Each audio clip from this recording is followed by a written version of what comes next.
অযথ নামাজ পড়েই ভেবে বসবেন না যে অনেক কিছু করে ফেলছে। এক চিল্লা দিয়ে মনে করে ফেলবেন না যে দিনের জন্য অনেক কিছু করে ফেলছে। একটা হজ করেছেন, ওমরা করেছেন, সিয়াম রেখেছেন, দিনের জন্য দান সৎকার করেছেন, একটা মাদ্রাসা মসজিদ করেছেন, ভেবে বসবেন না আপনি সব অনেক কিছু করে ফেলেছেন এবং অন্যরা সব কক্রোচ তেলা পোকা ওরা জাহান্নামে যাবে এমনটা মনে করবেন।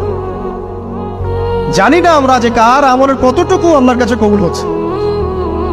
তো এখানে এই ব্যক্তির সমস্যা ছিল এই, সে নিজের আমলটাকে অনেক ভারী মনে করছিল এবং সে স্টেটমেন্ট দিয়ে ফেললো যে তোকে আল্লাহ পাক মাফ করবে না। এই একটা কথা মন থেকে বলার কারণে তার ইহকাল পরকাল দুটা বরবাদ হয়ে গেল, সে জাহান্নামে চলে গেল। ঠিক আরেক ব্যক্তির ঘটনা আছে এমন, এগুলো সবগুলো রেফারেন্স আছে। এক ব্যক্তি প্রচুর ইবাদত করত, আল্লাহ পাক তার ইবাদত করার জন্য পাহাড়ের চূড়ায় একটা সুন্দর ব্যবস্থাও করে দিয়েছিলেন। সেখানে ডালিম গাছ হতো, ঝর্ণা আসতো, খাবারের কোনো অভাব নাই। হাদিস এসেছে 500 বছর সে ইবাদত করেছে। কত বছর?